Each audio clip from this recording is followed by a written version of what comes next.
دو بھائی تھے، ایک بوڑھے ہو چکے تھے، عمر بڑی ہو چکی تھی، اور ایک جوان تھے۔ ماں اپنے بڑے بیٹے کے پاس رہا کرتی تھی۔ ایک دن دوسرے شہر سے بیٹا گھر آیا، جو چھوٹا بیٹا تھا یعنی اس کا چھوٹا بھائی، وہ گھر آ کر کہنے لگا، بھائی جان اللہ آپ کو جزائے خیر عطا فرمائے، آپ ماشاءاللہ امی جان کی بڑی خدمت کرتے ہیں، مگر اب بھائی جان آپ کی عمر بڑی ہو گئی ہے، میری درخواست ہے کہ میں ماں کو اپنے ساتھ لے جاتا ہوں۔ بڑے بھائی نے کہا کہ آپ مجھ سے میرے بڑھاپے میں اتنا بڑا ثواب کا اور اتنی بڑی نیکی کا وہ جو ذریعہ ہے وہ چھیننا چاہتے ہو؟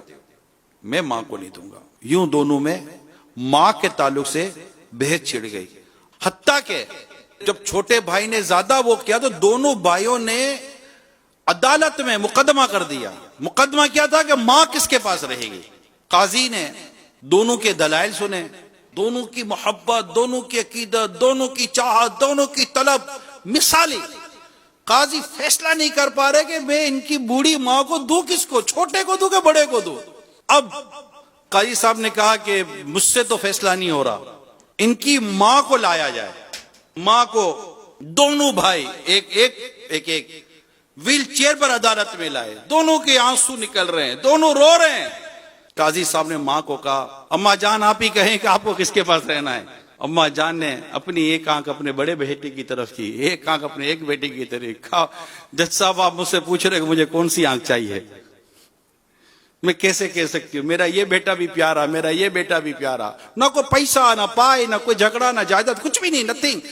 ماں کے پاس ایک پیتل کی انگوٹھی تھی بس، اس کے بعد ماں کے بعد بھی کچھ نہیں ہے۔ ایسا نہیں کوئی ماں کو جائیدادیں کہ ماں ورثے میں چھوڑ جائے گی تو مجھے مل جائے گا، نہ نہ نہ، اسی کوئی یہاں کوئی بظاہر کوئی دنیاوی غرض و غایت نہ دی۔ ایک ماں تھی، ماں کی محبت تھی، دو بھائیوں کی ماں سے محبت تھی۔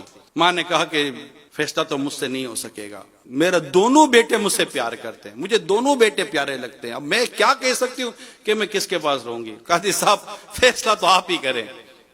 قاضی صاحب نے غور کیا، بہت غور کیا، بہت غور کرنے کے بعد ایک فیصلہ کیا۔ قاضی صاحب نے کہا کہ چونکہ یہ بوڑھے ہو گئے ہیں، دوسرا بیٹا جوان ہے، تو یہ زیادہ اچھے طریقے سے ہو سکتا ہے کہ ماں کی خدمت کر لے۔ اور اس طرح قاضی صاحب نے یہ فیصلہ کیا کہ ماں اپنے چھوٹے بیٹے کے ساتھ چلی جائے۔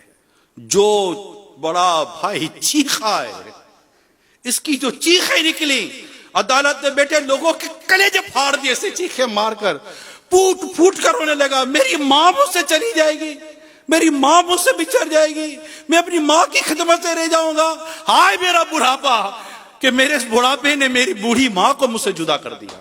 خوش نصیب ہے وہ گھرانہ جو اپنے ماں باپ کی خدمت کر جائے۔ اپنے والدین کی ہمیں قدر کرنی ہے۔